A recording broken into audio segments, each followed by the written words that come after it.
Welcome to This Explainer. Today, we're unpacking a really fascinating piece of folklore, the sacrifice of the seven brothers. It's incredible how a text this brief can carry so much weight.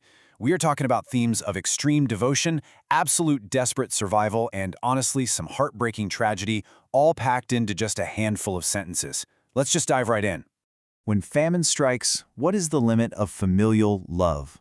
I want you to keep that philosophical question right in the back of your mind as we go, because, well, our source text today doesn't exactly give us a gentle warm-up. It thrusts us straight into a scenario testing the absolute ultimate boundaries of human endurance. We all like to think that our familial love is boundless, right? Unconditional.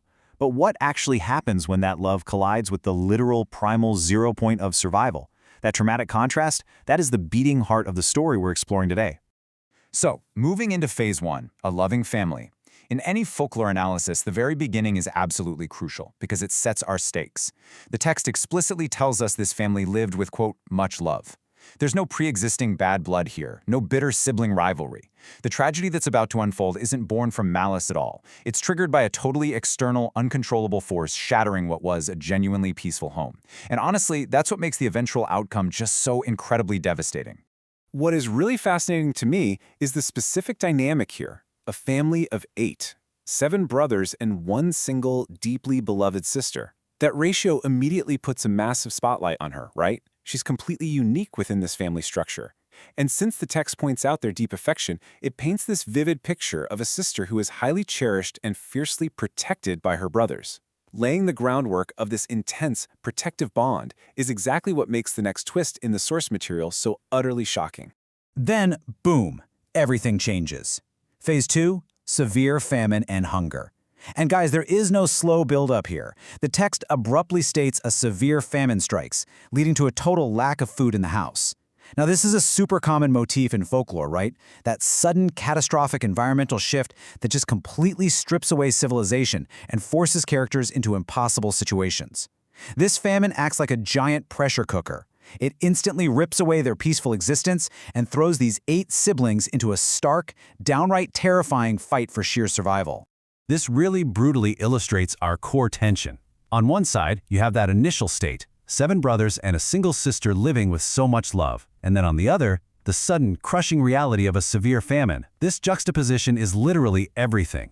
It's asking us to measure the weight of unconditional love against the visceral, primal reality of absolute starvation. The text is setting these two immense forces on a direct collision course, forcing us to ask, which one wins out when pushed to the absolute brink? Which brings us to phase 3. And well, I have to warn you, this is where the folklore takes its darkest turn yet, the cruelest decision. The source text absolutely does not shy away from the horror of what happens next. It explicitly describes the brothers making a cruel and sad decision to kill and eat their own beloved sister. Just let that sink in for a second. The very protectors who lived with her in much love are now the ones orchestrating her demise. It is a horrifying pivot. But within the grim logic of the story, it's driven entirely by this overwhelming, monstrous survival instinct that has just completely short-circuited their moral compass. Let's actually break down exactly how the text guides us through this grim progression. Step 1, the famine causes a total lack of food. Step 2, that lack of food makes them absolutely desperate with hunger.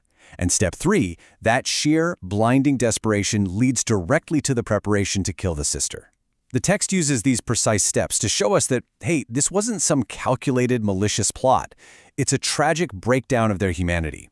Tracing this progression reveals exactly how the harsh external environment dictates this horrifying internal shift within the brothers.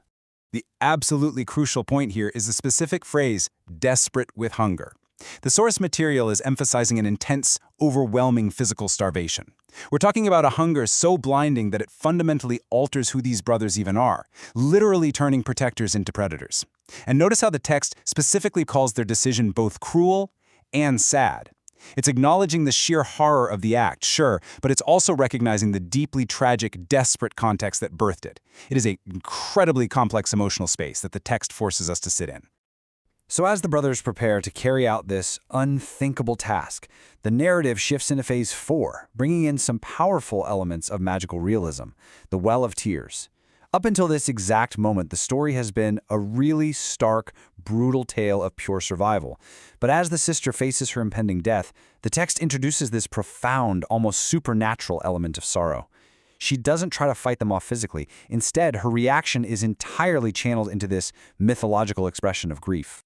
Notice the exact phrasing from the source here, a small pit made from her tears.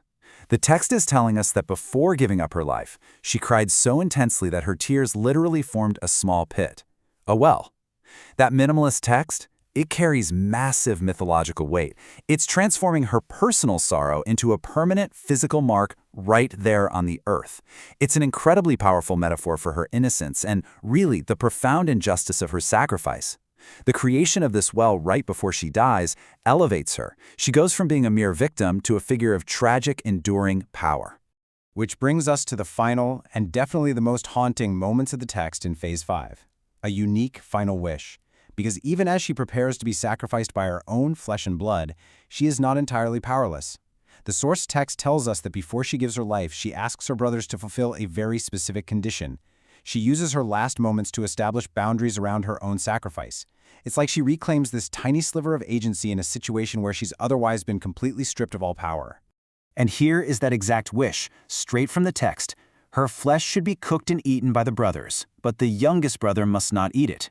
She is accepting her horrifying fate. She explicitly says, yes, cook and eat my flesh so you can survive. But then she places one absolute non-negotiable condition on the act. The youngest brother is exempt. He is flat out forbidden from partaking. This single sentence is just incredibly layered. It shows this staggering level of acceptance and maybe even forgiveness toward the older brothers. But simultaneously, she is carving out a specific path of salvation, or at least shielding him from a lifetime of trauma and guilt for the youngest sibling. So, let's step back for a second and look at this ultimate dichotomy. On one side, we have the brothers' hunger. It's this primal, destructive force born of pure desperation that just consumes everything, even their own kin. And weighed against that, we have the sister's sacrifice, an act of tragic, enduring love where she willingly lays down these conditions to save them, while specifically making sure the youngest is spared from the ultimate guilt. It brilliantly illustrates how the text balances the absolute darkest depths of human frailty with this profound, almost incomprehensible capacity for selfless love. I really want to leave you with a final question to chew on today. In this ultimate duel of hunger versus love, why was the youngest brother spared? Was it because she felt he was just too innocent to bear that kind of guilt? Or was it to preserve at least one tiny remnant of the family's pure love, totally untainted by this cruel decision? Well, the source text doesn't tell us. It leaves us to grapple with the unwritten emotional depths of this haunting folktale all on our own. So I want you to think about that. Thank you so much for joining me on this deep dive into the source material today. Keep analyzing, keep questioning, and I'll see you next time.